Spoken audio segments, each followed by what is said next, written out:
La saludo con mucho aprecio, con mucho gusto.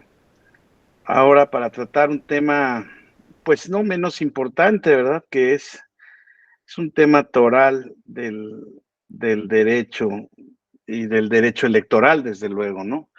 Y que es el tema de la interpretación y la argumentación jurídicas, ¿no? Les diría yo, sí se oye bien, ¿verdad? Porque como traigo estos bichos de aquí, no sé si se oye bien, se oye perfecto, ¿verdad? Gracias, Cecia, Sí, sí, gracias, se oye Verónica. bien. Gracias. Entonces, pues es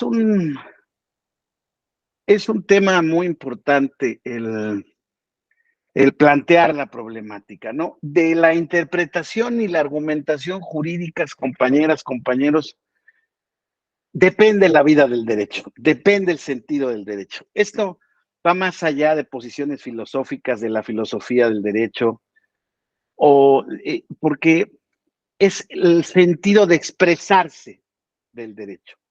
Y obviamente el derecho pues no se expresa solo, se expresa a través de intérpretes, de operadores jurídicos, que son los abogados, los ciudadanos titulares de derechos, los jueces de primera instancia, los jueces de segunda instancia, en fin, en términos generales, el tema de la interpretación y la argumentación jurídica es un tema coloquial que está presente en toda la actividad jurídica, ¿sí?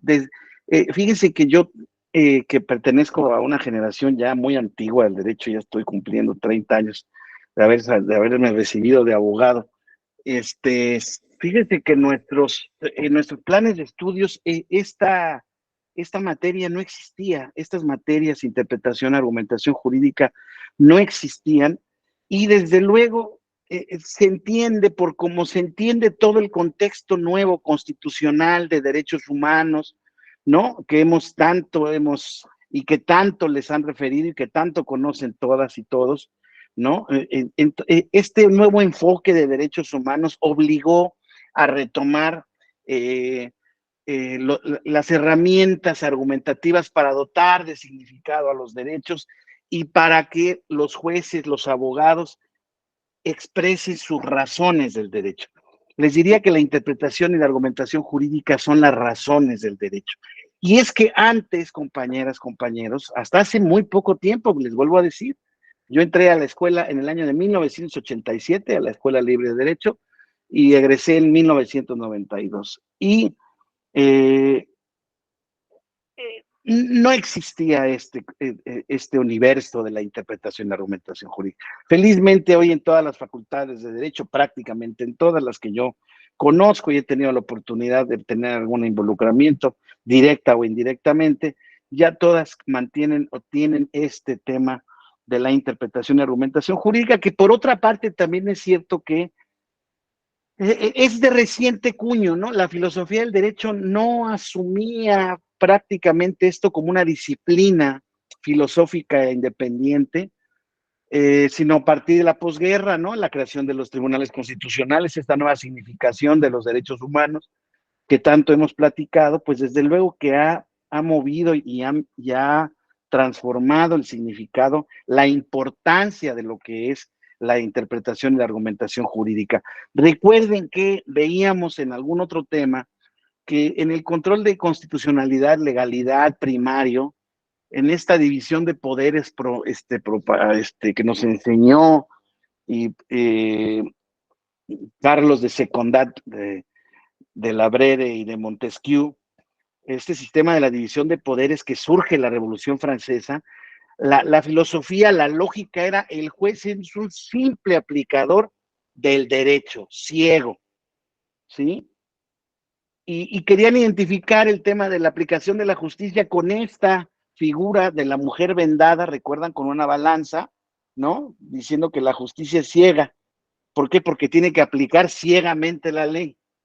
Y desde luego es una interpretación errónea, es una interpretación, ese significado de justicia viene de la diosa Temis, griega, y desde luego aplicada al tema romano, al tema del derecho romano, en donde la justicia, esa venda implicaba que no se tenía que ver a quién se le daba la justicia. O sea, destacaba por sobre todas las cuestiones un tema de imparcialidad y de objetividad, ¿sí? Y entonces, ¿qué decían los juristas romanos en ese entonces? Tú dame los hechos y yo te doy el derecho, ¿sí? Recuerden que el sistema de derecho romano era un sistema casuístico, no era un sistema de leyes codificadas, era un derecho que se creó a partir de la gran vivencia de la riqueza de los conflictos entre privados, la gran enseñanza del derecho romano para incluso los sistemas modernos constitucionales, es justamente la aplicación del derecho del caso. Se daba una solución específica al caso concreto. Claro, luego generalmente pues se fueron presentando casos similares y el pretor iba subiendo esas determinaciones a su edicto y entonces ahí se formaba una especie de precedente escrito que estaba en el edicto del pretor, que anualmente, como ustedes saben, se iba modificando, complementando hasta que llegó la codificación del edicto perpetuo bajo el reinado de Adriano. Y en consecuencia, este edicto perpetuo había compilado todas las determinaciones y todos los precedentes que se habían otorgado durante la época del derecho clásico romano. Claro, insisto, un derecho que se parece mucho al sistema de derecho anglosajón, el sistema de precedentes, el sistema de que no me importa que diga una ley algo, yo tengo la obligación de dar justicia, de impartir justicia. Y de aquí aprovecho para decirles exactamente esto. ¿Cuál es el objeto final del derecho? ¿Cuál es el objeto final de esta interpretación? Ya veremos qué es cada concepto y argumentación jurídicas. Pues llegar a una concepción, no es absoluta, que quede claro, eso depende de posiciones filosóficas, pero me atengo a mí, a la que más me gusta, que es la que hizo el jurista, recopiló, no la hizo él, Ulpiano recopiló de algún edicto de un pretor, no se sabe a ciencia cierta qué fue, pero se le atribuye a Ulpiano la constante y perpetua voluntad de darle a cada quien lo que le corresponde. Es una definición preciosa. Claro, el problema está en dotar de contenido a la frase. Ahí está la interpretación, Andrés. Tú lo entiendes muy bien. La interpretación significa dotar o ascribir cierto sentido, significado a algo, ¿verdad?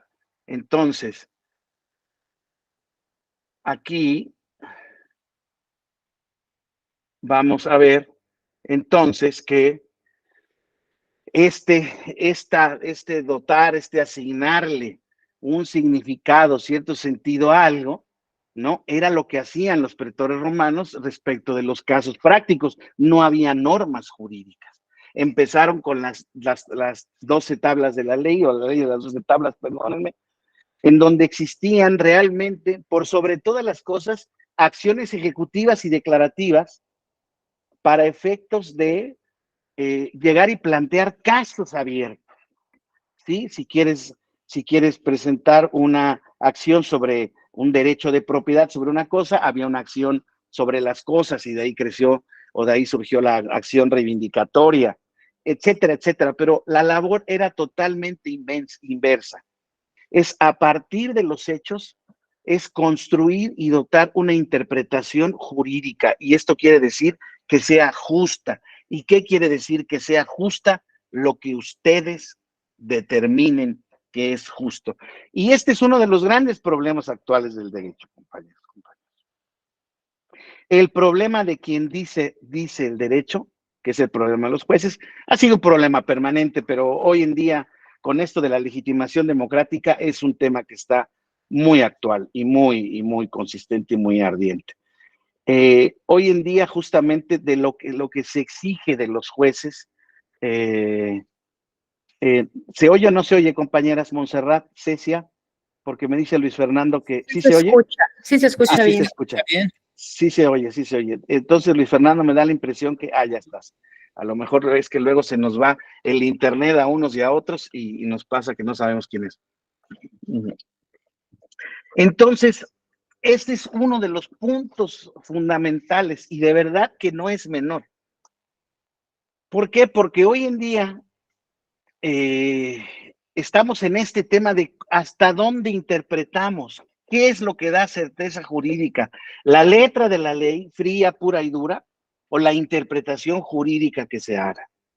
Pues les digo que realmente el problema no tiene solución, compañeras, compañeros, porque justamente el concepto de interpretación y argumentación jurídica, no quiero decir que es subjetivo, que es personal, que es variable y que es subjetivamente universalmente aceptado. No, no, pero es cierto que en el ámbito de la interpretación, insisto, el operador jurídico, tenemos que encontrar que cualquier operador jurídico puede hacer una interpretación válida. Distinto será que sea correcta o incorrecta, ¿sí? Porque muy probablemente la interpretación jurídica que haga el operador jurídico la haga cualquiera que éste sea, insisto, abogado, procurador, un individuo defendiendo sus derechos, un juez de primera instancia, un juez de segunda instancia o un juez constitucional, tengan distintas concepciones y significados de lo que es esto. Y aquí es donde me quiero deslindar de antemano, ¿eh? O sea, sí es cierto que hay una orientación filosófica de moral, de ética judicial, de ética jurídica, pero y que esta, desde luego, sabemos ya también que en el debate filosófico actual está superado de que, bueno, pues es la moral no es única ni estática, es cambiante, está con un contexto, pero esta no es una lección sobre filosofía, ¿no? Supera absolutamente la condición y el objetivo de estos módulos, porque aquí de lo que tratamos es de identificar de qué manera vamos a entender la interpretación y la argumentación, de qué manera la vamos a aplicar y de qué manera la aplica el juez en el ámbito electoral. Entonces, insisto, la primera concepción que tenemos que tener es distinguir el tema de la interpretación del tema de la argumentación jurídica. Ya vimos que interpretar es dotar de significado o sentido algún término, ¿verdad? Y, ¿Y cómo lo vamos a hacer esto? Si el derecho es el conjunto de normas jurídicas, ¿qué es una norma jurídica?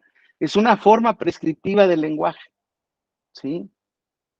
En ese sentido, les vuelvo a decir, les pido que en temas de teorías de la argumentación jurídica, en temas de la interpretación jurídica, vamos a ver ciertos conceptos elementales, ¿sí? No quiero aquí meter conceptos de Atienza, Dworkin y de la única respuesta única y de la respuesta que dio Atienza, Bobbio. No. Esos sí son problemas jurídicos muy importantes, muy relevantes, no tiene nada que ver. Pero fíjense, lo que he aprendido después de haber tenido esos cursos, de haber tenido incluso diplomados y especialidades en esa materia, es que no existen fórmulas mágicas. Hay muchas teorías de la argumentación. Hay muchas teorías de cómo hacer un razonamiento correcto, no tan solo válido. Sí, ¿no? Es que si la premisa mayor, que si la premisa menor, la conclusión, en el caso del razonamiento deductivo, que si el razonamiento inductivo, que es exactamente al revés, a través de la conclusión se entienden las premisas, eso está muy bien. Pero aquí de lo que se trata y lo que me interesa mucho destacarles a ustedes es que en la labor jurídico-electoral, como en cualquier labor jurídica, el interpretar y argumentar las razones del derecho es uno de los puntos más delicados, más complejos y al mismo tiempo más relevantes para poder obtener una decisión válida y correcta, ¿sí? Entonces, ya veíamos, el derecho es un conjunto de normas jurídicas y una norma jurídica es una norma prescriptiva del lenguaje. Y ese es uno de los puntos en los que erraron nuestros primeros políticos o técnicos jurídicos políticos, porque realmente estábamos entendiendo como un texto normativo que está implícito en un documento, es en los que un determinado sujeto expresa, manifiesta y comunica una prescripción con la finalidad de afectar, incidir o influir en la conducta de otro sujeto. Aquí tenemos que tener también presente que Bueno, una norma no necesariamente es prescriptiva de la generación o inhibición de determinado tipo de conductas, ¿sí? Una norma también puede ser descriptiva, ¿sí? De tipos de comportamientos que se esperan o tipos de facultades o tipos de previsiones que están previstos en una ley y que se esperan sean desplegados por los distintos sujetos, por una autoridad, por un individuo, etcétera, etcétera. Pero digámoslo así, en cuanto a norma jurídica, en donde una norma tiene la facultad o la finalidad de afectar, incidir o influir en la conducta de otro sujeto, ¿verdad? Entonces, aquí el tema de la interpretación, pues cobra una relevancia fundamental, ¿no? Por ejemplo, tenemos el texto constitucional y una norma constitucional generada tras la interpretación de la Suprema Corte de Justicia.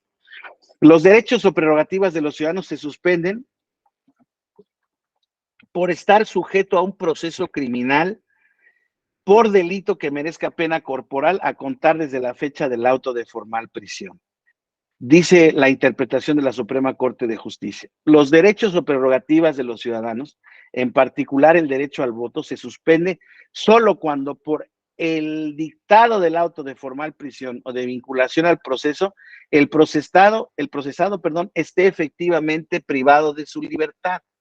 Y esto incluso, compañeros, vamos a ver la primera tema. Esto ya cambió incluso, ¿no? Porque hoy en día, ¿contra qué atenta esta interpretación o este texto constitucional? Y ese es parte de los primeros problemas que tenemos que visualizar en el mundo de las normas jurídicas.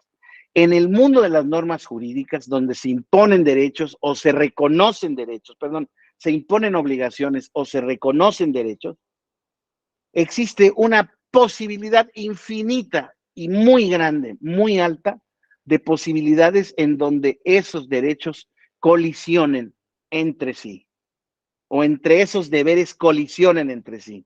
Y entonces el operador tiene que hacer una interpretación, por ejemplo, de ponderación para verificar cuál es el texto correspondiente, ¿no? Por ejemplo, en el ejemplo anterior, ¿qué es lo que dijo la Suprema Corte, no? Respecto de esta modificación. Dice, en la interpretación de los derechos fundamentales, esto es, en dotarles de contenido, no basta la aplicación del método literal para determinar sus extremos constitucionales, sino que, como se ha establecido, es necesario armonizar sus disposiciones, buscando además que el resultado de esa actividad interpretativa redunde en la mayor efectividad posible del bien jurídico que deba resultar protegido tras el análisis de los derechos fundamentales en juego, de manera que las restricciones constitucionalmente definidas queden reducidas a la mínima expresión.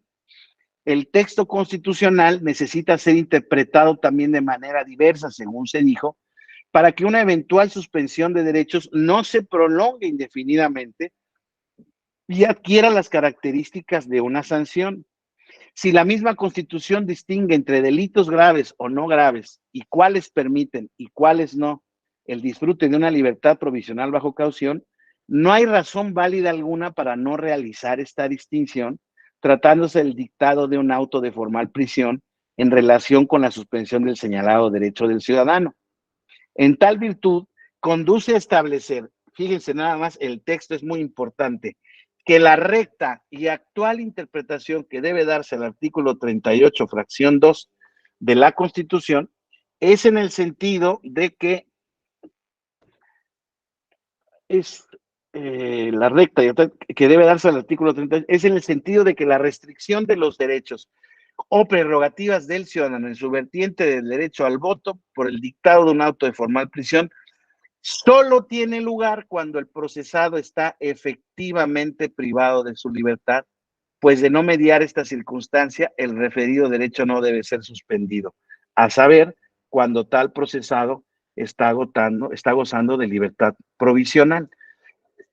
Ven ustedes ahí el problema interpretativo, ¿no? Ante un texto literal de la norma constitucional existe una interpretación que vincula a otro valor que no está inmerso desde luego en la norma, pero sí en el sistema jurídico. Por ejemplo, aquí, y bueno, incluso esta interpretación ya fue avanzada. Hoy en día la interpretación que existe por parte del Tribunal Electoral del Poder Judicial de la Federación es que el 38.2 únicamente suspende los derechos cuando se dicta una sentencia condenatoria firme, porque si no, ¿qué se violenta o a qué se opone esta interpretación previa o esta interpretación tanto literal como la primera que dice la Corte? ¿Contra qué? La presunción de inocencia. Claramente. Es una de las presunciones de las libertades fundamentales, de los derechos fundamentales que tenemos los individuos. Nadie es culpable hasta que sea efectivamente declarado por un tribunal o juez competente para ello y haya dictado una sentencia definitiva y que haya causado estado. Esa es la presunción de inocencia. Y así es como se debe de aplicar. ¿Contra qué principio constitucional? Bueno, perdón, este principio constitucional, ¿contra qué figura también que está en la Constitución, en el artículo 16 o 17? Si no mal recuerdo, Cecia, tú misma, que nos acaba de condenar la Corte Interamericana de Derechos Humanos. Sí, es que el debido proceso. Contra la prisión preventiva oficiosa, ¿se Oficios. acuerdan ustedes? Y contra el arraigo domiciliario, figuras cautelares privativas de la libertad, de una libertad fundamental, un derecho fundamental, sin que se haya siquiera iniciado un juicio, ya no digamos la presunción de inocencia. En estos dos casos que recientemente generó la Corte Interamericana de Derechos Humanos, discúlpenme, el primer caso ya alguien me lo había recordado otra vez, pero es que tiene un nombre o apellido muy complejo de aprenderse, pero el otro es García Rodríguez. En estos dos casos, la Corte Interamericana de Derechos Humanos condenó al Estado mexicano a eliminar, como medidas de reparación, a eliminar la figura tanto de la prisión preventiva oficiosa como del arraigo domiciliario por ser inconvencional. Entonces, fíjense cómo nuestra labor de interpretación exclusivamente, desde luego también, exacto, Sopaxle contra no sé qué, ahí cuando tiene un nombre más, Montserrat, pero bueno, así es Sopaxle, exactamente.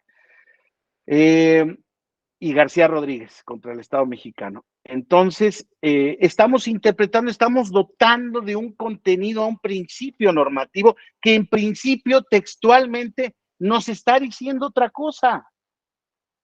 Entonces, vean qué complicado está realmente el contexto de la interpretación y de la argumentación, porque justamente para interpretar, fíjense el porqué que está en esta lámina que estoy compartiéndoles, el porqué es la argumentación, las razones por las cuales se llega a esa interpretación. Estamos dotando de contenido y para ello estamos dando argumentos, explicando, justificando suficientemente el sentido de nuestra interpretación. ¿Estamos? Entonces, cuando un juez toma una determinación, lo que está obligado a hacer, según nuestro artículo 16 constitucional, 14 constitucional, el juez, para determinar una situación jurídica concreta, debe fundar y motivar su decisión, ¿verdad?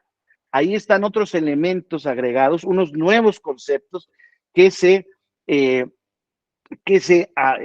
unen a los conceptos de interpretación y argumentación jurídicas, porque la fundación, el fundar y motivar una decisión judicial determina en gran sentido o está determinada por la interpretación que se haga de un fundamento que está previsto en el ordenamiento jurídico, y la motivación pues es estas razones que el juez da para entender por qué ese caso concreto se debe resolver de esa manera.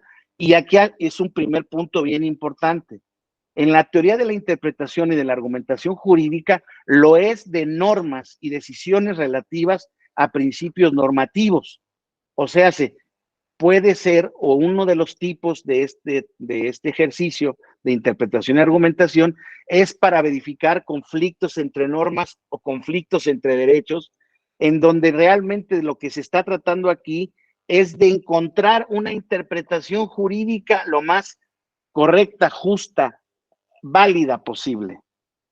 Pero otro tipo de interpretación y de argumentación es cuando estamos hablando del tema de los hechos, ¿verdad? Se tiene que interpretar y argumentar también los hechos que son los fundantes de un caso concreto, y pueden ser en materia electoral, pueden ser en materia civil, de índole privada, de índole administrativa. ¿Esto qué quiere decir? Pues yo fundé una empresa ante un notario público y tenía la obligación el notario público de dar el aviso de inscripción al Registro Federal de Contribuyentes. Sin embargo, yo soy responsable solidario si ese aviso no se da por alguna razón por parte del notario, quien es el obligado principal. A la fecha no me he dado de alta en el Registro Federal de Contribuyentes porque yo pensaba que el notario estaba en los trámites, porque yo cuando hablé a la notaría así está. Ah, bueno, pues el Servicio de Administración Tributaria me impone la primera multa por no haberme dado de alta en el registro definida en términos legales, en el tiempo que corresponde, y por haber ya faltado a mi primera declaración provisional, mi primer pago provisional. Ah, caray, entonces tengo que ir ante el juez, ante la autoridad administrativa, depende del operador jurídico. Insisto, la interpretación y la argumentación jurídica, desde luego, claro, la parte final, la cúspide de estos conceptos y de estos ejercicios se da en el ámbito jurisdiccional, ¿verdad?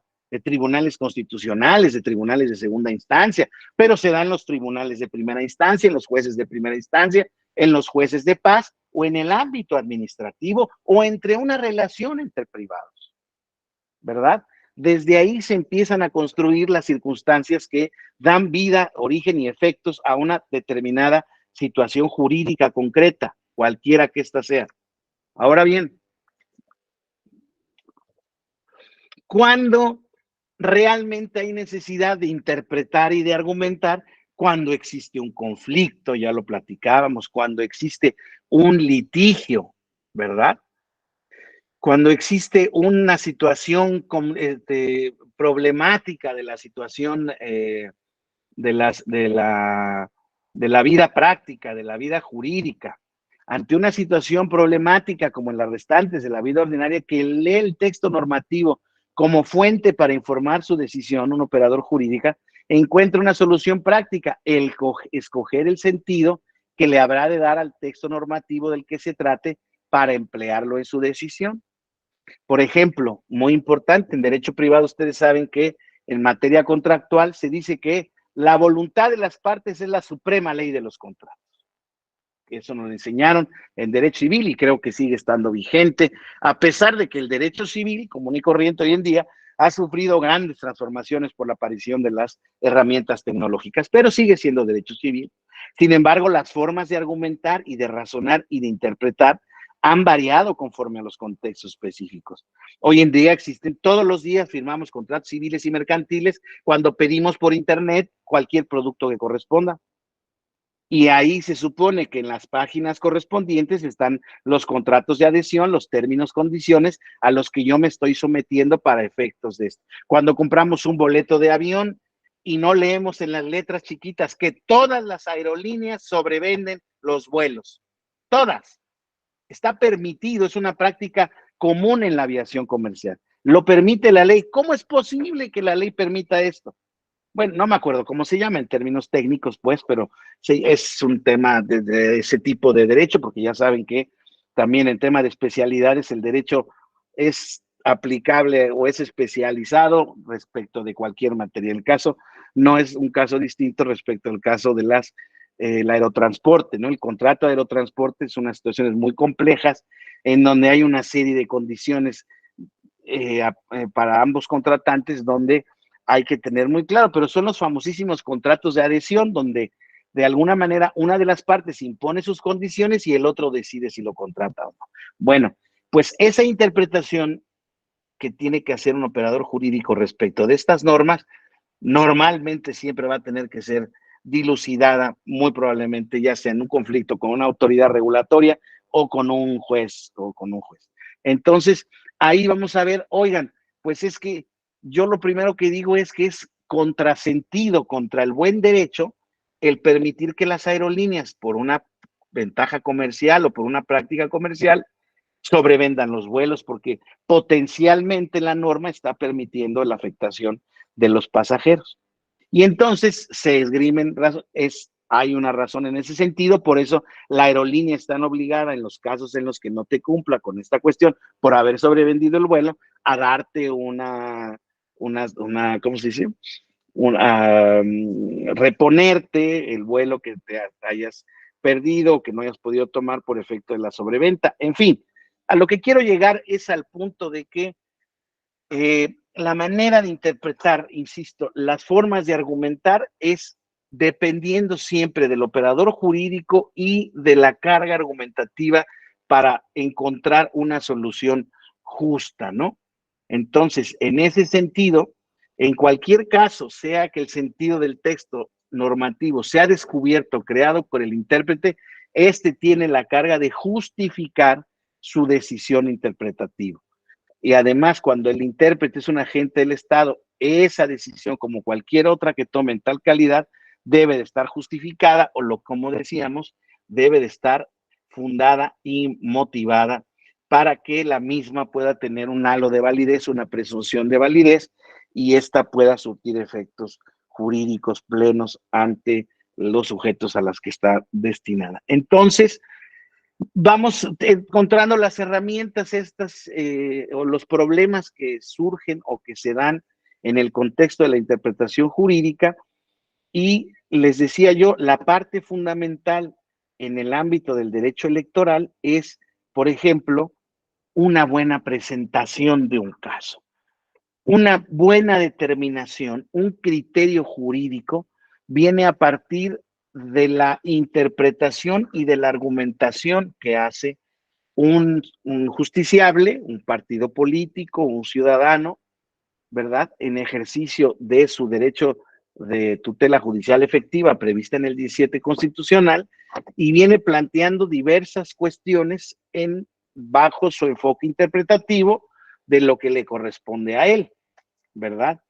Y entonces, en ese sentido, les decía yo, no existe ningún tipo de interpretación, de argumento, de raciocinio que el juzgador esté obligado a realizar. Lo único a lo que obliga la Constitución es a la necesidad de justificar su decisión, de motivar su decisión, de fundar su decisión con base en una norma del orden jurídico. Pero ¿y si no hay norma, Andrés? ¿Qué hacemos? No hay norma jurídica aplicable a un caso jurídico complicado en derecho electoral. Bueno, vamos a ver, en derecho privado. En derecho privado quizá la tenemos un poco más fácil, pero no tenemos norma jurídica para determinar lo que sería una responsabilidad extracontractual con motivo justamente del uso de redes sociales. En el uso de redes sociales, una persona me causó perjuicio a mí en mi espacio de intimidad y de derecho al honor y a la personalidad, y no hay manera de encontrar una norma que sancione esa norma que en apariencia puede dañar un derecho mío. ¿Qué hacemos, Andrés, ahí?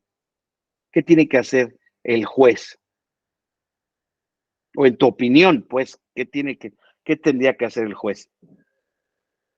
¿Qué tendría que hacer? Esa es una buena pregunta. Esa es una buena pregunta, porque son los primeros temas, ¿verdad? Que, claro, estamos viendo lo que es interpretar, ¿no? Y vimos que el tema de la interpretación depende de un texto normativo, ¿verdad? Nuestro sistema jurídico es un sistema jurídico, desde luego, de principios y normas y reglas, pero que están previstas en un orden constitucional y de ahí bajan. Y claro, convencional también para el efecto de los derechos, ¿vale?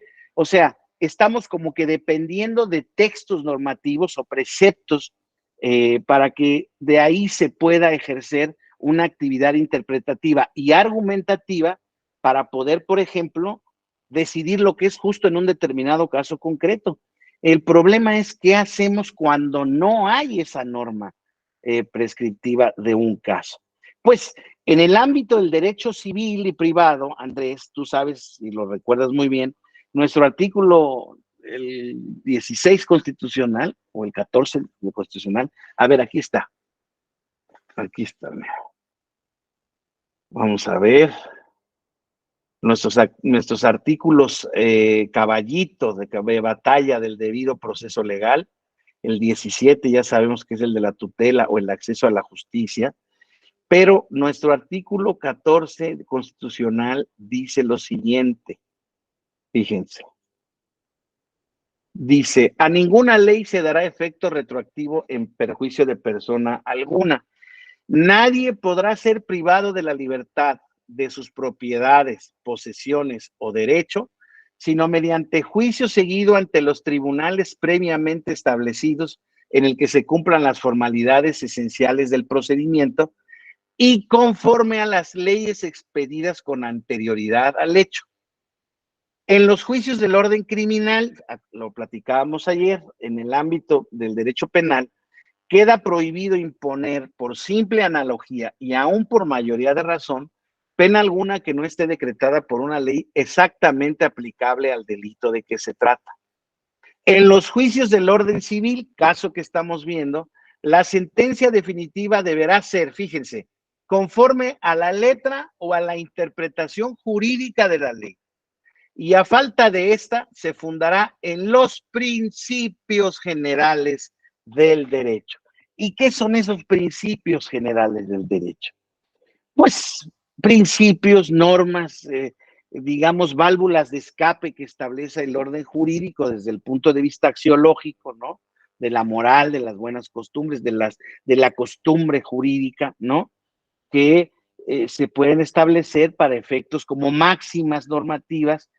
Y, por ejemplo, uno de esos principios generales del derecho puede ser que en el caso concreto, tú como juez, ante la falta de una disposición normativa que te permite identificar desde el orden jurídico quién tiene o quién, si tiene la razón en este caso y en consecuencia a quién es justo condenar o absolver respecto a determinada cuestión, pues puede ser uno de tus máximas el principio de justicia. El principio de justicia, aquel que les platicaba yo, que decía que recopilaba Ulpiano, que creo que era de Paulo, por cierto, era la constante y perpetua de darle a cada quien lo que le corresponde. Entonces, aquí que es el tema vulnerado, pues hipotéticamente, ni siquiera he dado los elementos del caso, pues está vulnerado mi derecho al honor, a la intimidad, a la propia imagen que reconoce también la Constitución en el artículo 7, 8, no me acuerdo. ¿Por qué? Porque este sujeto en redes sociales afirmó que yo era homosexual y que yo, por esa razón, yo tenía ciertos problemas para poder emitir una opinión correcta en determinada materia. Ah, caray. Primero que nada, vamos viendo, ¿no?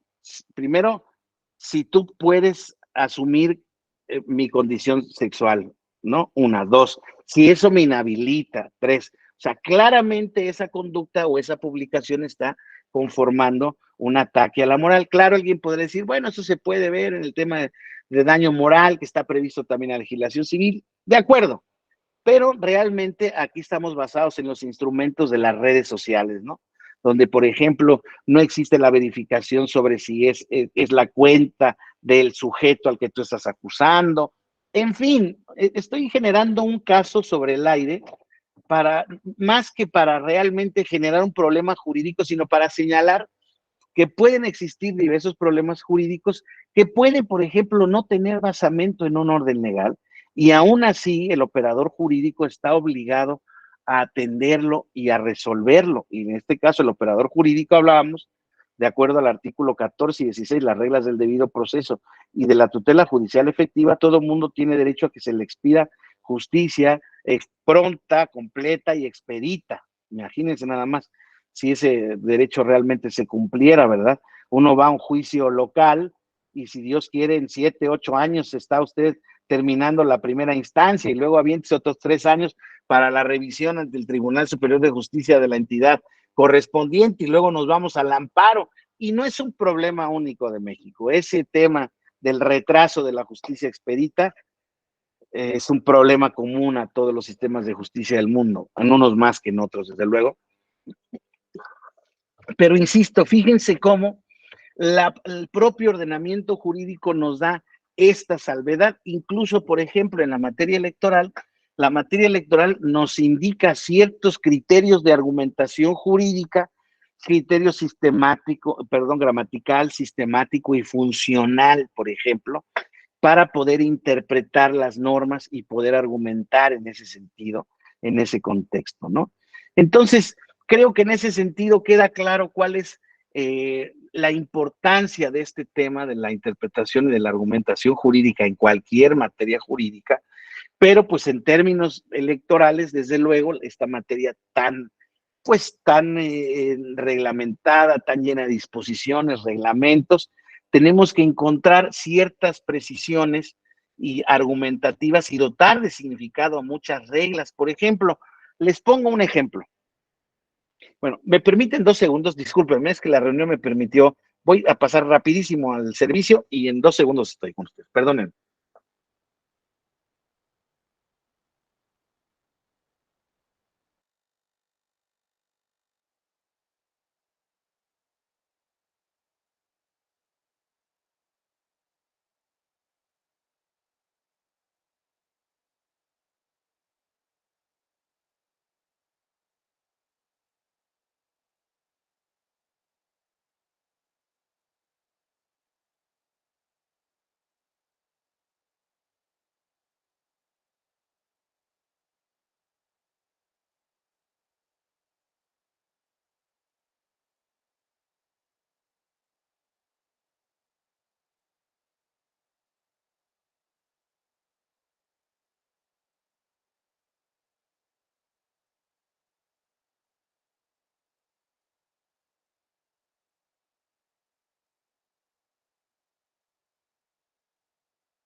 Una disculpa, compañeras, compañeros. Muy amables, muchas gracias. Estamos de regreso. Entonces, fíjense, les voy a poner este ejemplo, que este ejemplo es uno de tantos, pero a mí me gusta mucho porque nos hace entender y ver más o menos la magnitud de lo que nuestro sistema electoral corresponde.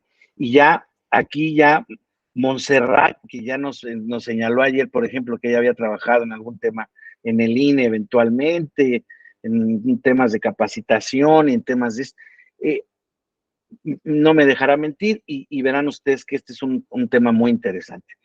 Ya hemos visto que el derecho electoral pues, surge, digámoslo así, definitivamente, la reforma definitiva o fundatoria del sistema es en 1996. Desde ese 1996, el Código Federal de Instituciones y Procedimientos Electorales, el anterior COFIPE, tenía muchas normas relacionadas con el tema de la custodia, guarda y traslado de los paquetes electorales de la casilla al Consejo Distrital. Y en su caso, cuando así procediera, del Consejo Distrital a los consejos locales. ¿Sí? Ahorita no la tengo aquí descargada y no me quiero tardar en ese sentido en la que la descargo, pero hoy en día en la Ley General de Instituciones y Procedimientos Electorales existen, no les miento, por lo menos 10 o 12 artículos donde establece un procedimiento reglado muy preceptivo, o sea, como obligatorio para esas autoridades, tanto para los centros de acopio del instituto, para los órganos locales electorales en el caso de elecciones locales cuando hay concurrentes, para el presidente o secretario de la mesa directiva de casilla. ¿Para qué? Porque una de las partes fundamentales, además de recibir la votación el día de la jornada electoral, es desde luego que se abra la casilla, que se integre bien, que esté donde habíamos dicho o donde se había dicho que iba a ponerse, que lleguen los funcionarios, si no llegaron todos, que se suplan conforme a los procedimientos de ley, perfecto, que lleguen los representantes de los partidos políticos, que la gente llegue a votar, que esté en el listado nominal, que cualquier irregularidad se anote en el acta de incidentes, hasta ahí vamos, ¿no? Todo eso todo eso está reglamentado en la ley, son actos reglados, son procedimientos que la ley establece a qué horas empieza, cómo procede la votación, cómo discurra, hasta que se cierra la casilla. Y si a las 6 todavía hay votantes, hay que respetar a los que están formados. Si no están formados, se cierra la casilla, ahí están los representantes de los partidos, se empiezan a vaciar los votos, a contarlos por el tipo de elección, todo eso está arreglado.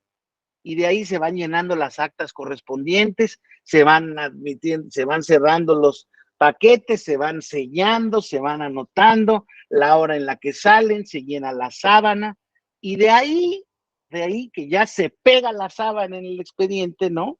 Perdón, en la puerta de la casilla donde se instaló y donde se llevó a cabo la votación, donde se pueden ver los resultados de esa casilla, las famosas sábanas que tanto lata han dado en la historia electoral, pero bueno, no tienen realmente ninguna validez, ¿no?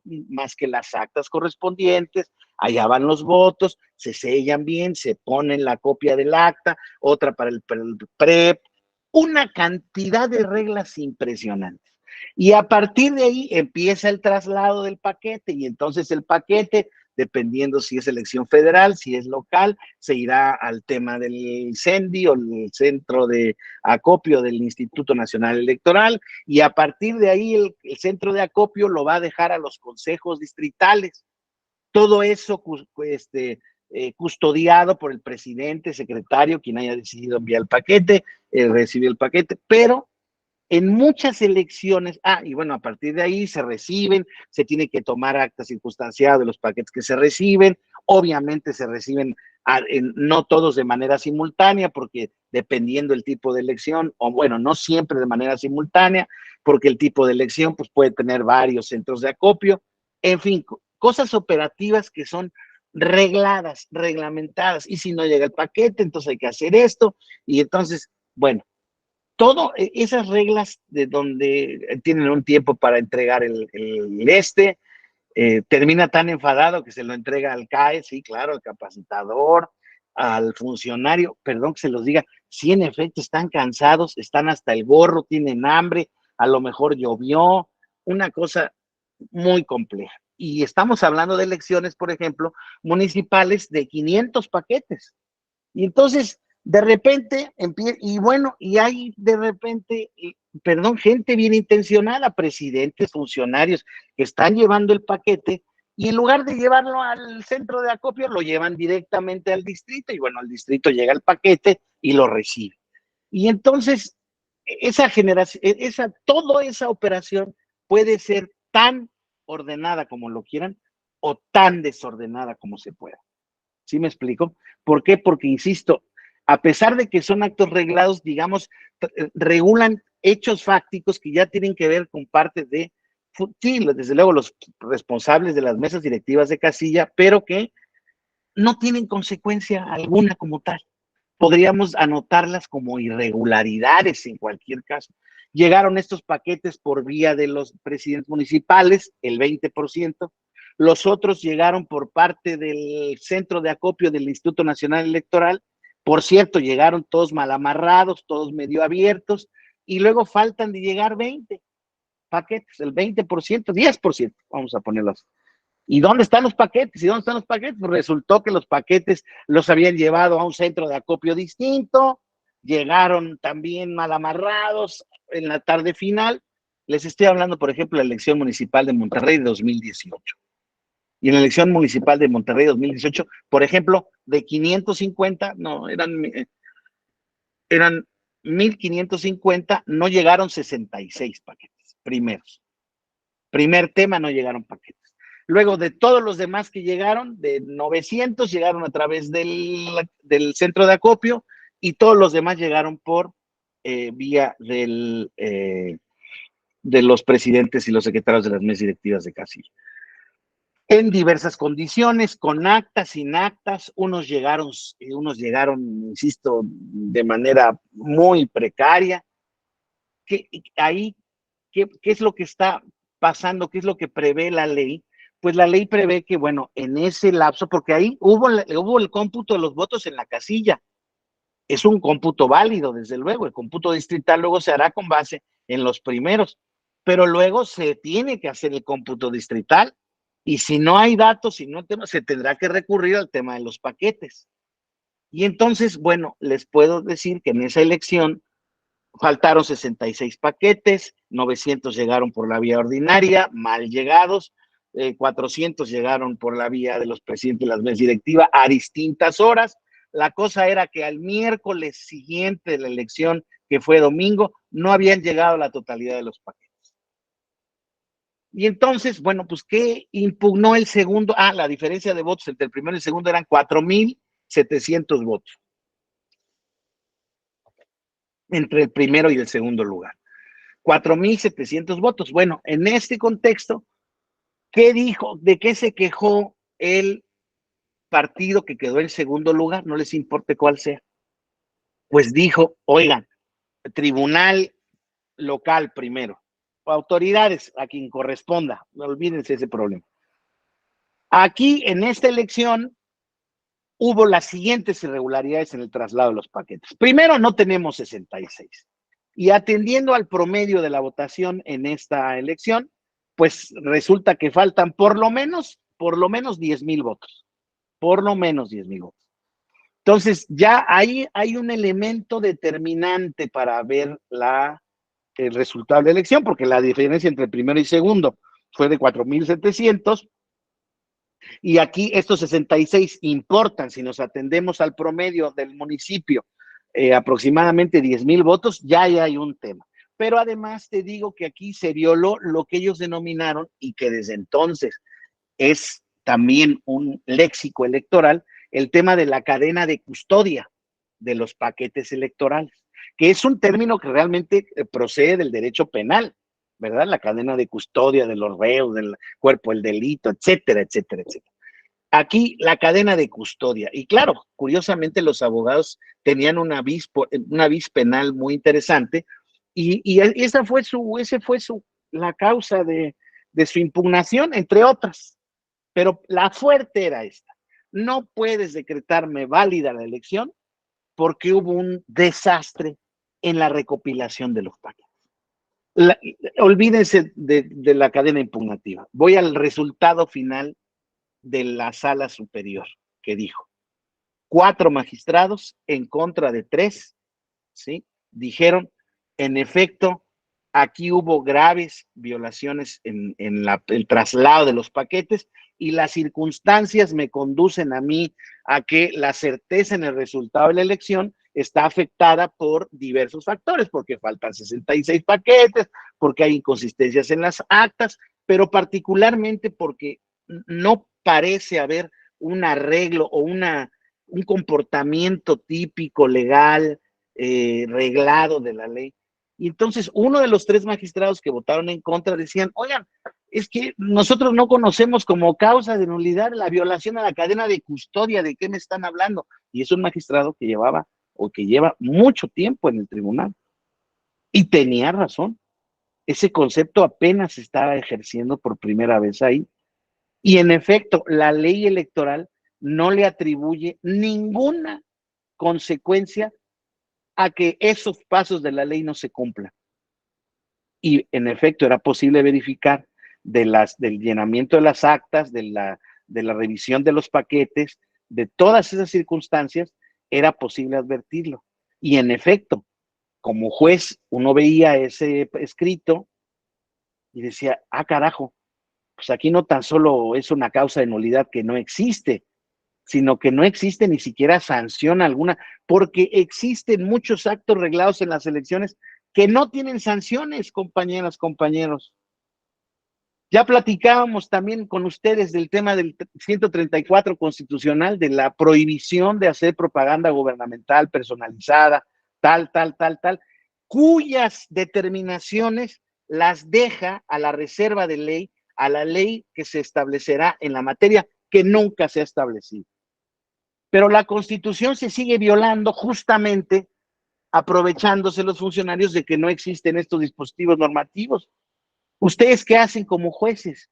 Les llega un texto en ese sentido, una demanda que viene quejándose de la violación a la norma constitucional, y no existen consecuencias a la misma, cuando claramente el funcionario está utilizando automóviles del municipio, camiones del municipio para trasladar gente, sus redes sociales o las redes sociales institucionales en donde predominantemente se ve su imagen, y no te queda duda como juez de que en efecto se está violando la normativa constitucional de la simple definición, por muy abstracta que sea, de propaganda gubernamental.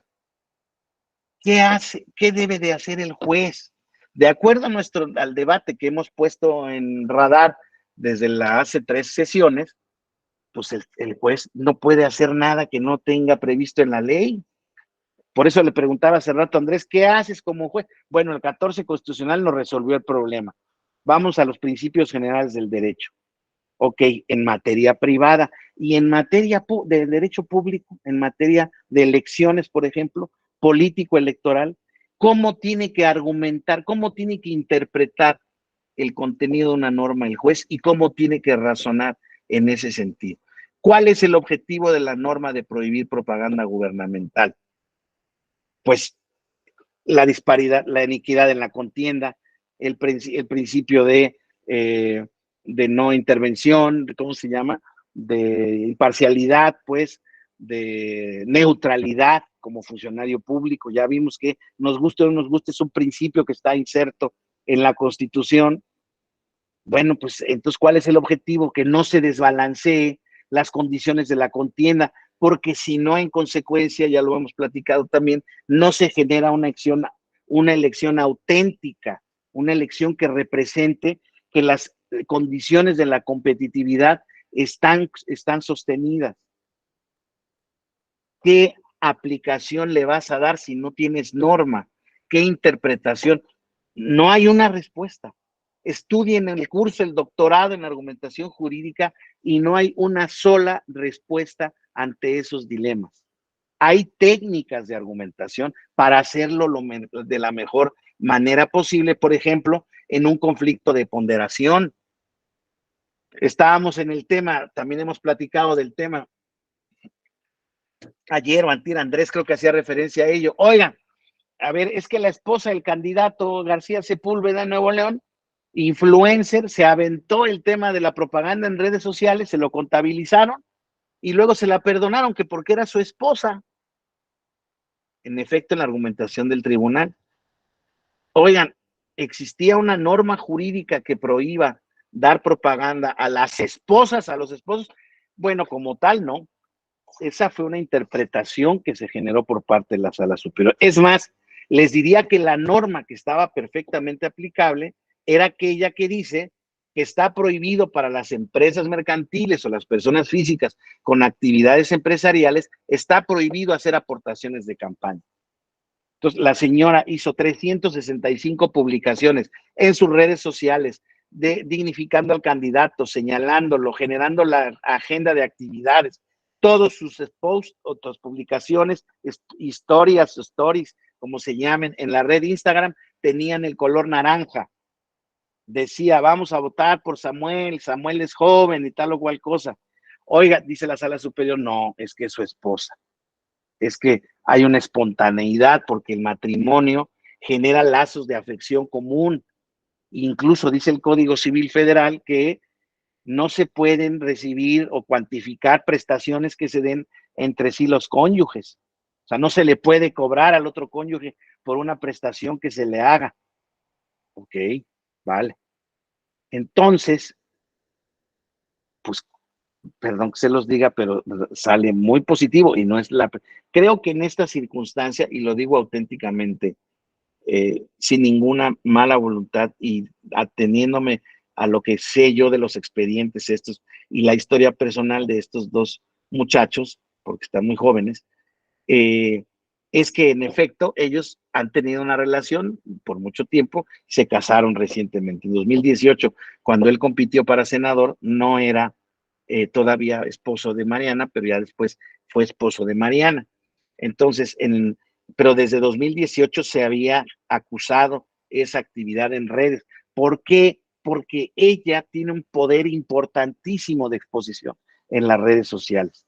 Yo como competidor de ella o de su esposo, lo primero que me voy a cuidar es de decir, no, pues aquí no compito porque en redes sociales me va a hacer trizas. Y déjense, en ese entonces, en el 2018, tenía 350,000 espectadores. En el 2021, que fue la elección de gobernador, o sí, 2021, sí, tenía 1,600,000 y hoy en día tiene 2,5 millones, casi, entre 2,5 millones y 3. Entonces, ya esas gentes, ya que se llaman top influencer, que se dedican específicamente a cobrar por sus servicios de publicidad y cobran un dineral en ese sentido, díganme ustedes, eso no está previsto en la normativa, díganme ustedes si no tener esa esposa genera un tema. Segundo ejemplo, se los llevo un poquito más al absurdo.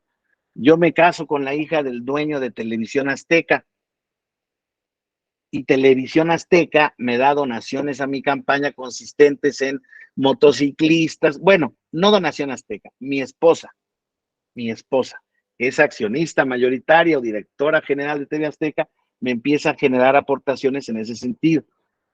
Oiga, no, espérese, pero es que ahí está muy claro porque son aportaciones materiales. No, yo les digo, las aportaciones inmateriales también son cuantificables y más, por ejemplo, hoy en día, las que se generan en redes sociales.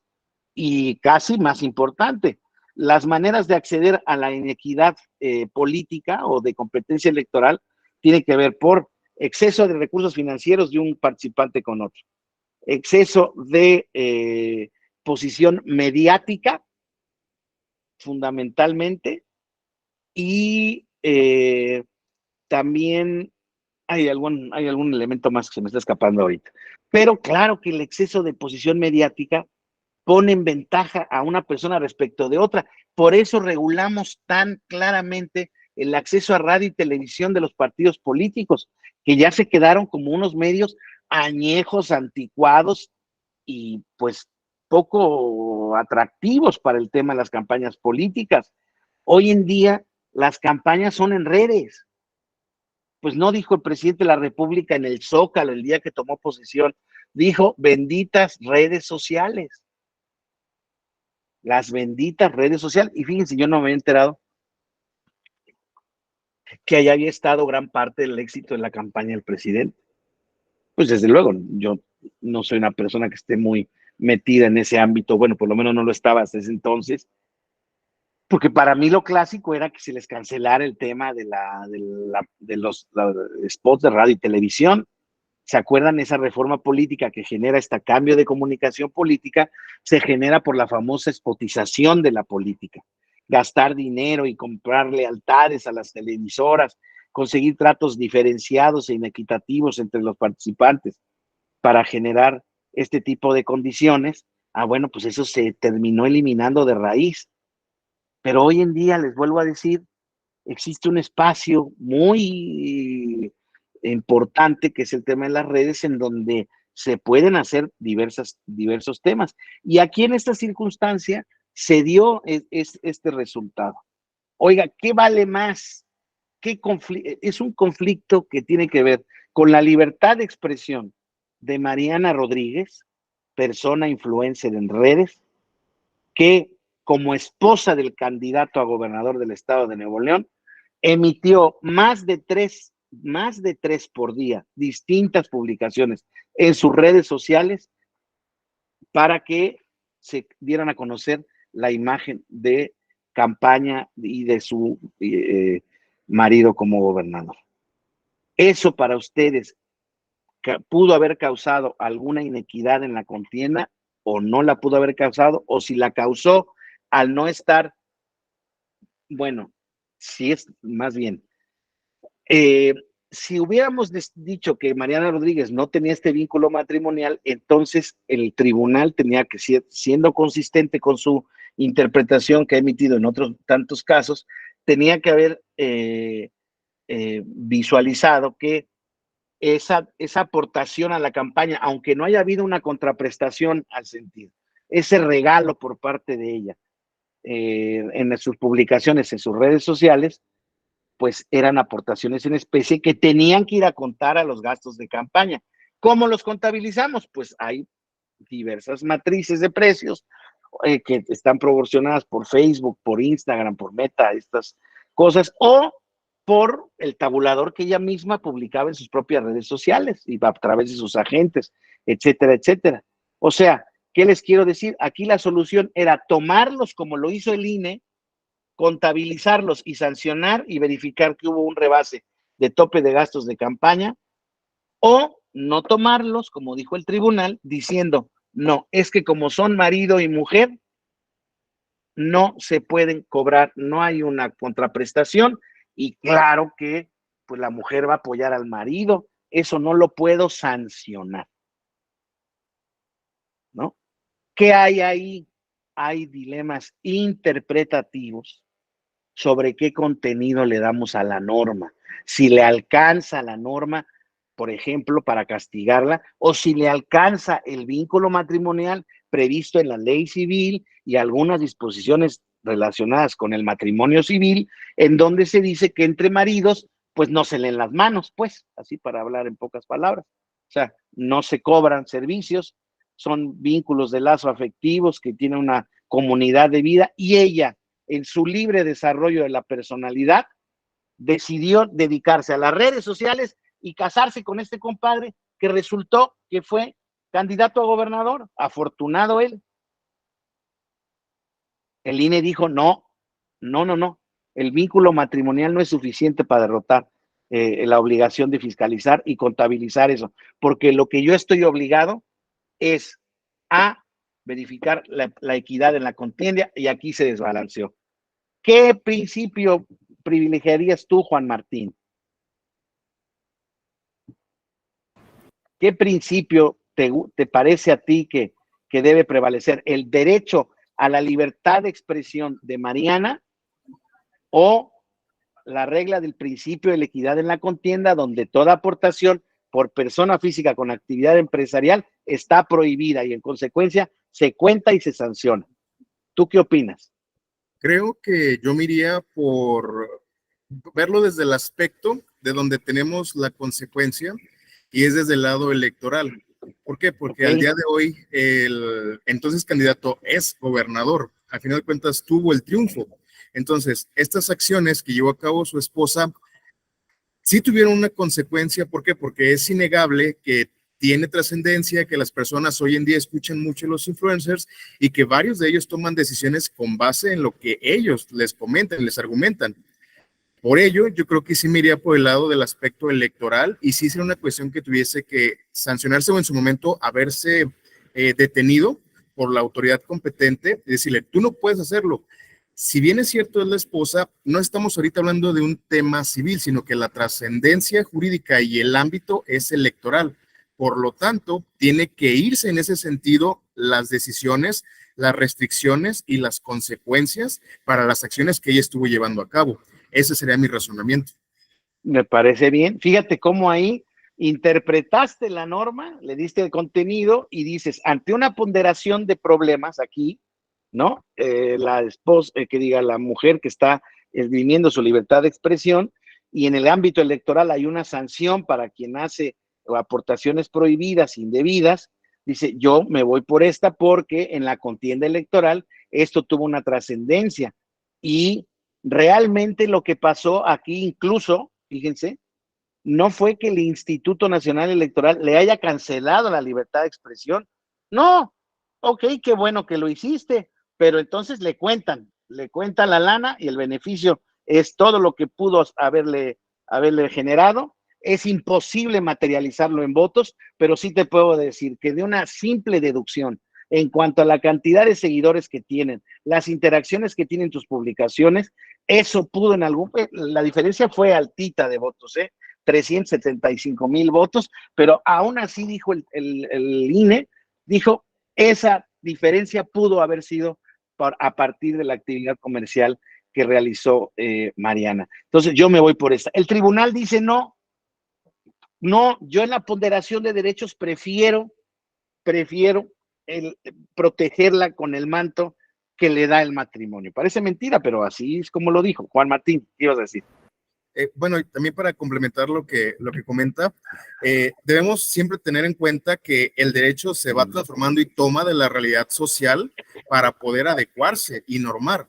En este caso, vuelvo al punto de la interacción o la influencia que tienen los influencers, en este caso en la elección, creo que sí tendría que estarse tomando en cuenta.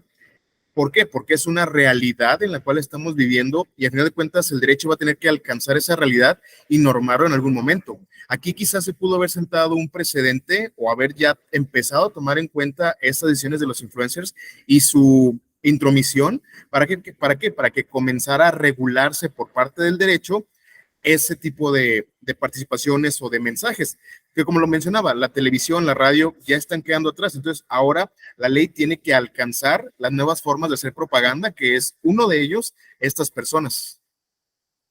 Claro, en ese sentido les recomiendo un libro de el autor español Óscar Sánchez Muñoz que se llama La regulación de las campañas en la era digital, y que es un libro del 2020 que tiene todo este tipo de problemas de cómo afectan estas campañas digitales, las redes sociales, los problemas que se emergen en el tema del desarrollo de campañas por esas vías, y lo que es más irrelevante y más interesante ver en ese texto es ver cómo ya el grueso de las campañas se lleva a cabo por esas vías. Pues vean ustedes en nuestra realidad política nacional, pues ya los que tenían TikTok ya le siguieron por ahí, ¿no? Le hace Ebrard, pero los que no abrieron sus cuentas, ¿no?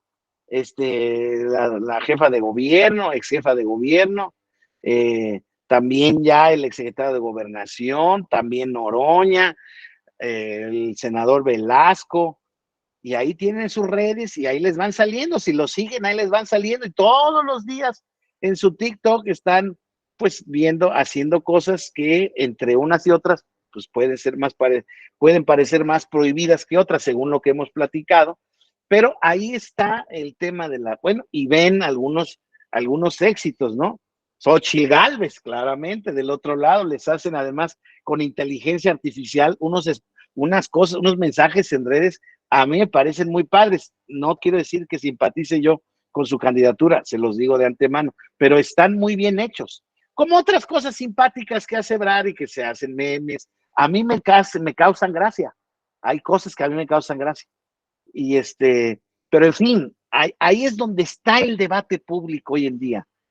Estos teléfonos inteligentes nos dan el poder de participar y nos dan el poder de amplificar y modelar nuestras preferencias en ese sentido.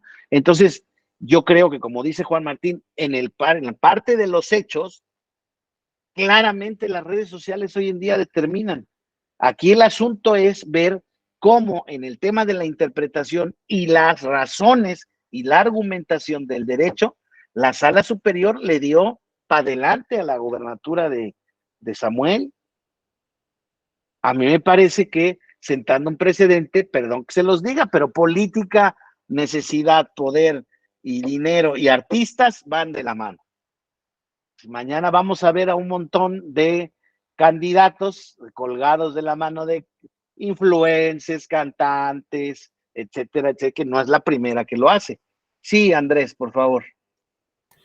Gracias, buenas tardes a todos. Buenas tardes. Un poquito, tiene que ver sobre todo con el tema de influencias. Me acuerdo, por ejemplo, pues la multa que se les dio a ciertos influencers, pero también se les dio a personajes de la televisión mexicana.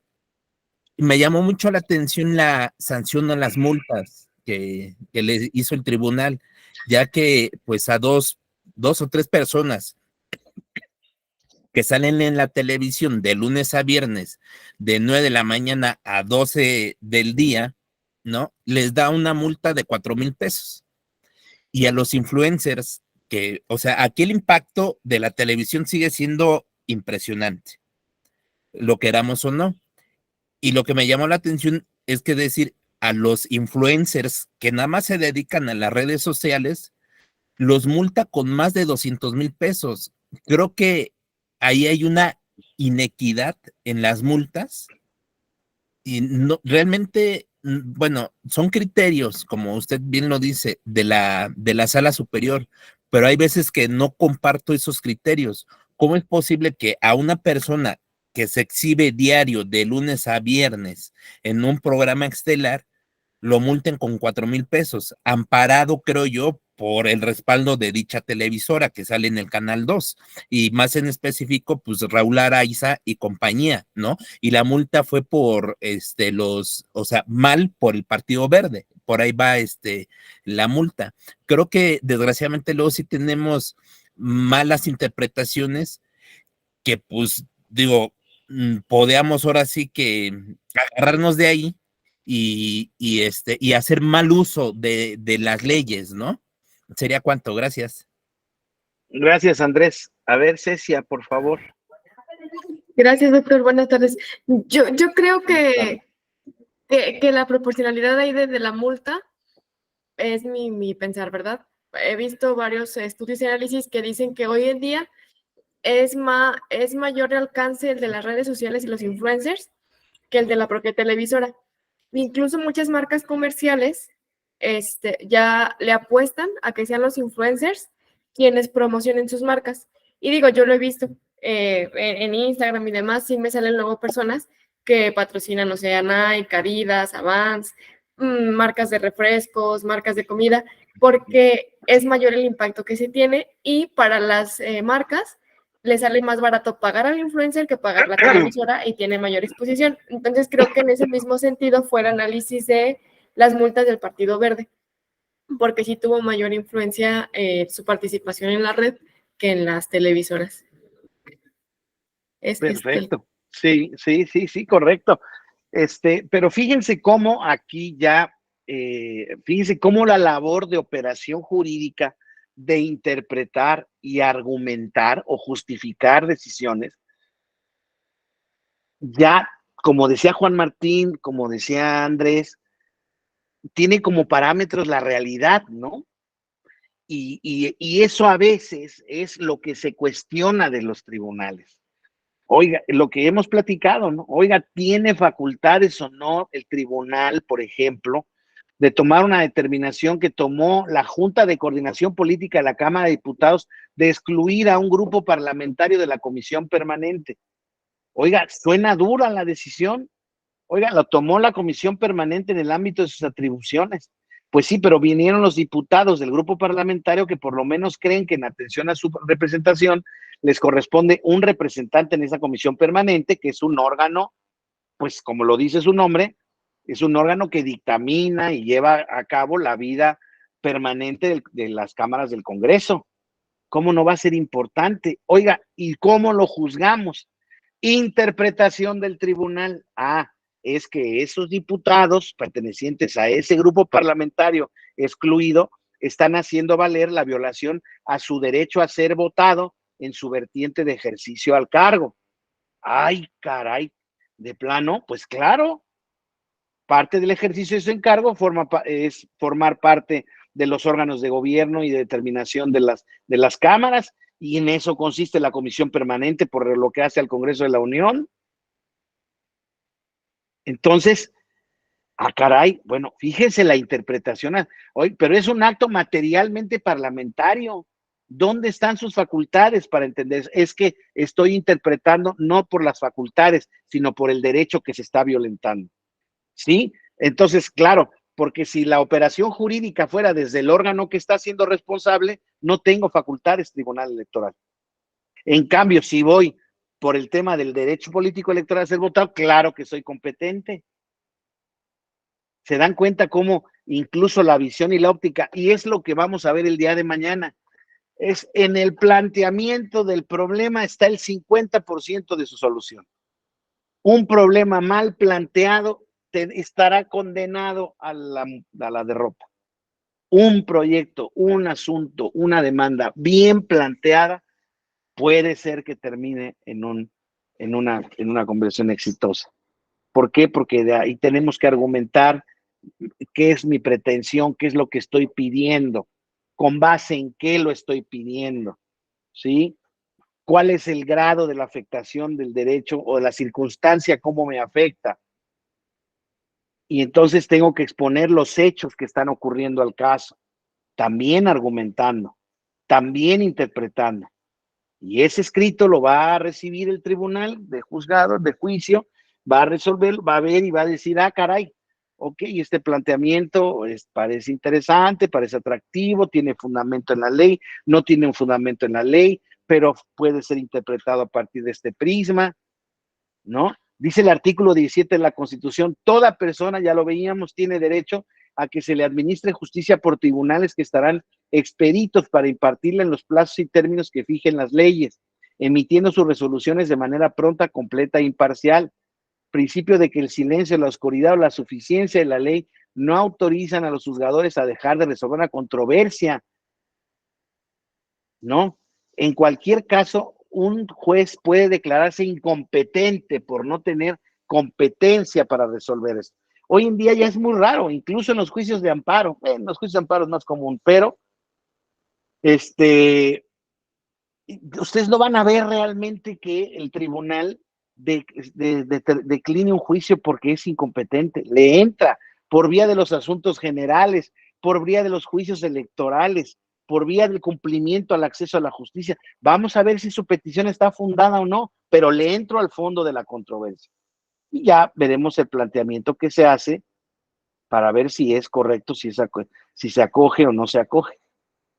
Pero insisto, lo que me interesa mucho que se lleven de esta primera sesión es que no hay una sola forma de interpretar, no hay una sola receta para argumentar, pero las dos razones, las dos operaciones jurídicas tienen que hacerse con la mejor orientación prevista. Y eso lo vamos a ver el día de mañana, cuáles son ciertos criterios que nos pueden ir ayudando a entender ciertas normativas o ciertas directrices para poder hacerlo mejor, sin que sean recetas infalibles ni únicas.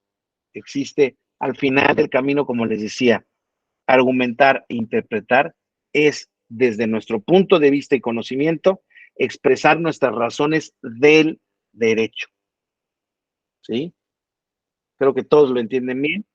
Dante Augusto, por favor. Buenas tardes, doctor, compañeros. Yo lo que reflexiono ahorita, y es un poco lo que mencionaba ayer. México es un país, es un neonato en derechos humanos. O sea, estamos entendiendo, estamos experimentando, conociendo todo respecto a derechos humanos, desde su legislación, aplicación, interpretación, ejecución de sentencias, ¿no? Por ejemplo, yo cuando empecé a ver temas de derechos humanos veía, ay, esos de Perú son bien gachos, porque todo, el 30-40% de las sentencias de la Corte Interamericana son contra Perú, pero Perú aceptó la competencia del tribunal en los 60s. Pues desde luego que va a tener más sentencias, es una cuestión de estadística simple, ¿no?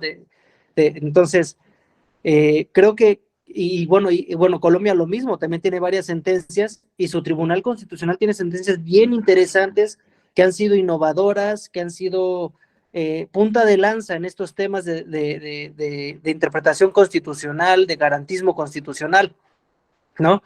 Yo creo que por ejemplo, todos estos temas de las multas a los influencers, el tema de Mariana García, los temas que tratábamos ayer de los precandidatos de Michoacán y de Guerrero, nos sorprenden mucho porque están basadas sus resoluciones en un derecho que se está haciendo, que se está formando, que se está gestando. Entonces, desde luego, pues nos van a generar contrariedades internas, ¿no? Como comentario, yo tomé un diplomado en UNAM de Derecho Deportivo con perspectiva de derechos humanos y nos dio clases el doctor Eduardo Andrade, que estuvo diputado y que fue un gran parlamentario y abogado, un abogado muy importante. Así es. Y él tuvo, me acuerdo que estábamos en la clase y él tuvo un shock muy grande, pues con la parte de derechos humanos, porque ese diplomado lo organizó la UNAM con el Club Pumas y la Comisión Nacional de Derechos Humanos. Entonces empezó una discusión bastante fuerte, lo recuerdo, y yo soy generación 2000-2005 de la UNAM. Y a mí me tocó las garantías constitucionales, no me tocaron derechos humanos, eso no existía, vaya, o sea, no existía en el argot, en el mundo jurídico internacional, pero en el plano, en lo positivo nacional no existía. Y en el mundo jurídico del doctor Andrade tampoco existía, ¿no? Y entonces ya un alumno se hizo un comentario ya muy grosero, y ya me paré y le dije, a ver, nada más quiero que entiendas una cosa, niño. Digo, yo me veo muy niño, digo, que tengo más edad de la que aparento. Le dije, tú estás hablando en un derecho con el que sí, con el que sí te educaron y creciste. A nosotros eso es es un cambio total de paradigma. Te podríamos hablar de garantías constitucionales, cantidad, ¿no? O sea, cantidad, porque así nos educamos. Y al fin de cuentas, una de las misiones del abogado es siempre estar actualizado, ¿no? Entonces, pero sí le dije, no seas no seas irrespetuoso, porque al final del día son generaciones distintas, concepciones del derecho distintas, que, que no necesariamente deben de estar peleadas, vaya, ¿no? Pero, y si están peleadas, no implica que le faltemos el respeto a alguien más, ¿no? Porque a mí también me hacían comentarios muy, pues, en cierto sentido hirientes, ¿no? De que pues, no sabía de derechos humanos. Le digo, pues, y yo sí le dije, pues no, y pues para eso estoy aquí, para aprender derechos humanos deportivos, ¿no?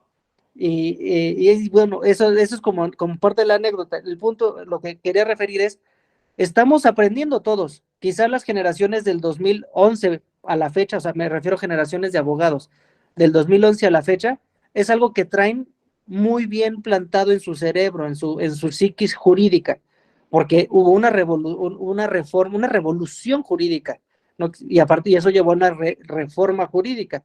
Pero las generaciones anteriores estamos en esos claroscuros pues sí, claroscuros y vacíos mentales que estamos tratando de llenar, ¿no? Entonces yo creo que por ejemplo estos temas de Mariana, o sea, los temas que hemos tratado, pues caen en ese tipo de sentencias que nos generan molestia, incomodidad o falta de entendimiento. Pero yo creo que cuando ya no entramos al fondo, leemos las jurisprudencias, nos adentramos a la totalidad, vemos, pues sí había un sentido, no es una decisión caprichosa como pareciera, ¿no? ¿No? Y digo, y con esto me refiero pues, a muchas de las sentencias actuales. Entonces creo que sí es importante tener eso en mente cuando leemos sentencias que nos parecen pues, contradictorias, ¿no? Digo, incluso lo que de las clases que he estado tomando de la escuela judicial, el tribunal electoral, bueno, y sus antecesores, sí, desde el 2000 han utilizado jurisprudencia de la Corte Internacional, o sea, son innovadores al menos en ese tema. Si hay alguna que otra sentencia que alude al derecho convencional sin que estuviera estipulado por el asunto en la contracción de tesis 293. Entonces, creo que es importante siempre considerar eso, que salir de nuestros conceptos de García Maínez cuadrados, digo, a mí me tocó leerlo y chutármelo, y era un derecho muy positivista, muy cuadrado, vaya, y hay que cambiar, innovar, para poder tener estas perspectivas, que justo, por ejemplo, en la clase de pensamiento crítico lo vimos, en la de epistemología también. Entonces, pues inscríbanse si no lo han hecho, son cursos muy interesantes. Pero bueno, ya le agradezco mucho el abuso de la voz. No, gracias. De eso se trata, Dante. Con mi buen amigo, tomaste clase con mi buen amigo Juan Abelardo Hernández, con Alex Lozano, con José Ramón Narváez.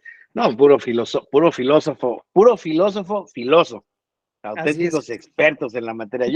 Yo soy aprendiz de filósofo, yo la verdad, yo soy una mente muchísimo más práctica. A mí la abstracción de la filosofía me cuesta mucho trabajo, se los confieso. Pero en esos temas de la argumentación y la interpretación jurídica, créanme que hay dilemas muy interesantes, pero yo les recomiendo que cuando estén ante un caso concreto, específicamente tal como veían, lo vamos a ver con un poco más de detalle mañana, hay simples silogismos básicos que pueden ayudar a entender, a entender y a realizar un raciocinio correcto respecto de un caso. Ahora, ahí, le insisto, hay un montón de falacias, un montón de cuestiones que hay que evitar al momento de argumentar, y ciertamente conllevan una técnica, pero tiene que ver, insisto, mucho con valores, con lo que para uno son principios, reglas, estos mandatos de optimización que son como principios así. Y yo creo que la mejor manera de identificar justamente los derechos es justamente relacionando su contenido y eficacia, como lo ha hecho el tribunal o como ha hecho la Corte en mucho ámbito, en el ámbito de los derechos políticos o en el ámbito de otro tipo de derechos, en donde están identificando ciertas maneras de interpretar y darles contenido a ciertos derechos. Pero con esto iba a terminar justamente con lo que decía Dante, ¿no? Este tema además, el tema de la argumentación jurídica, de la ponderación, de la interpretación, pues ha cambiado el paradigma a partir de la reforma al artículo 1 de la Constitución, ¿no? Ya lo hemos leído, las normas relativas a los derechos humanos se interpretarán de conformidad con esta Constitución y los tratados internacionales de la materia, favoreciendo en todo tiempo a las personas la protección más amplia. Es como un mandato de cómo tenemos que identificar la interpretación y el significado de los derechos fundamentales, que es este tema pro persona, ¿no? La interpretación más eficaz o más protectora del derecho de la persona, que es un poco, sin decirlo así, la sala superior, fue lo que hizo en el caso de Mariana. Mariana dice, está ejerciendo sus varios derechos fundamentales, su derecho al libre desarrollo de la personalidad, a estar casada, a dedicarse a las redes, lo que ella quiera. Ella está en el uso de su libertad de expresión, generando ambiente positivo para su marido, está muy bien.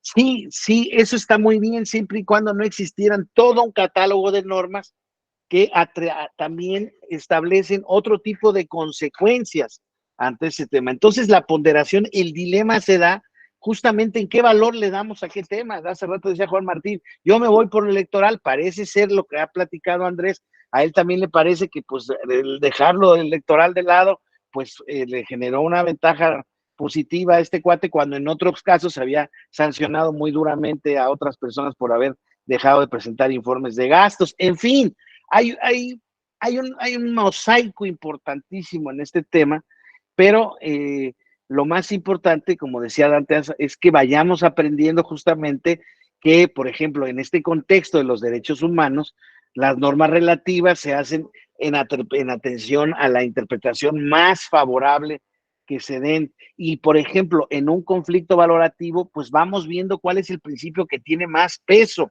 o cuál es el derecho que tiene más peso, ¿no? En ese sentido, se establecen las normas de la ponderación. Oiga, ¿y cuál es el que tiene más peso? Dependiendo el caso concreto, es dependiendo el operador. Yo les pondría un caso específico y como en el caso de Mariana, y muy probablemente muchos tienen soluciones adversas o intermedias o diversas. ¿Por qué? Porque, insisto, en esta ponderación, la actitud, la visión, la valoración, la ideología, la filosofía personal que respecto de las normas jurídicas tenga ese operador, lo hace llegar a conclusiones o a interpretaciones o a razonamientos distintos. Yo por aquí la dejaría, compañeras, a menos que alguien quiera hacer algún comentario para el día de hoy y mañana termina. Andrés, por favor. Gracias. Yo creo que también sería para mañana, pero sí un comentario, de ahora sí que su pensamiento o los compañeros, también su punto de vista o crítica de lo que está pasando en Tamaulipas. Es decir, el tribunal local revocó a la Jojopo, ¿no? Entonces le ordena al Congreso del Estado de Tamaulipas deshacer la coordinación, o la Junta de Coordinación Política y dársela al PAN. Básicamente la tenía Morena, impugna el PAN, le da la razón al tribunal al PAN, le dice, tienes 24 horas para que se la des al PAN. Esto yo creo que igual lo podemos ver mañana, pero sí no quería dejarlo ahí para pasar. Gracias, es cuanto. Gracias. No, si quieres, todavía tenemos tiempo. Es un caso muy interesante, insisto. Y ahí yo veo más estirado el concepto de cómo fue que le entró el Tribunal Electoral en el caso de Tamaulipas. La verdad es que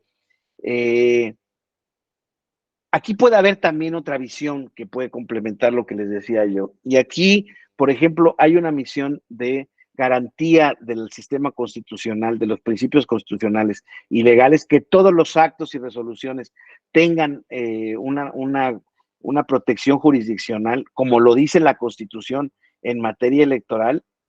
Es la tendencia en los tribunales y en el mundo en general, la teoría del derecho en el mundo está para no dejar zonas de inmunidad, porque volvemos al asunto, si no se juzgara por el tribunal este caso de actos parlamentarios, ¿quién los juzgaría?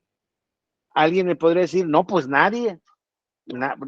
Si ningún tribunal tiene facultades, ningún tribunal le puede entrar.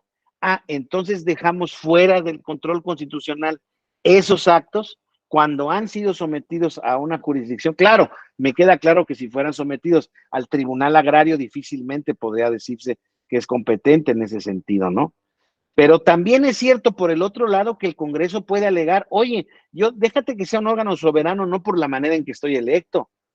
Soy un órgano soberano porque estoy en el ejercicio de mis normas de determinación de mayorías y estoy conformando un órgano sin esta participación, porque así me cuadra. Bueno, pues se parece un poco a lo que decía la Corte en la invalidación, no tan solo del Plan B, sino de otro tipo de normas que no han privilegiado el desahogo correcto del proceso legislativo de creación de leyes.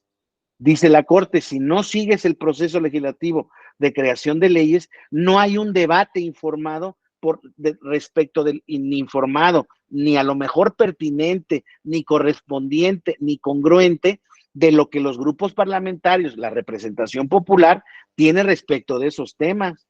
Entonces, perdón que te lo diga, serás mucho Congreso de la Unión, pero no debatiste o debatiste un proyecto mal, publicaste otro. ¿Cuál es el bueno? O sea, creo que las normas ahí, es que yo soy soberano y yo hago lo que se me pega la gana. Ese creo que es el único principio que no debemos aceptar respecto de ninguna autoridad. Las autoridades no pueden hacer lo que se les pega la gana y debe de haber un tribunal que esté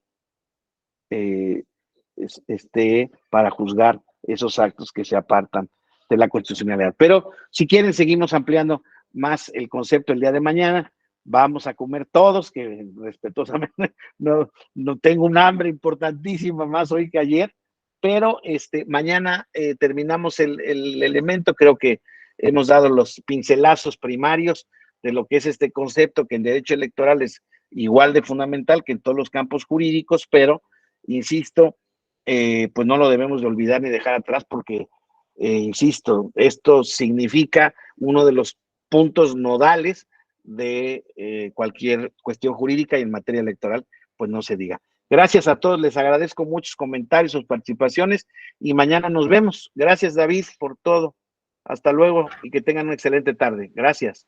Hasta luego. Oye, doctor, buenas tardes. Gracias. Hasta luego. Buenas tardes, hasta luego.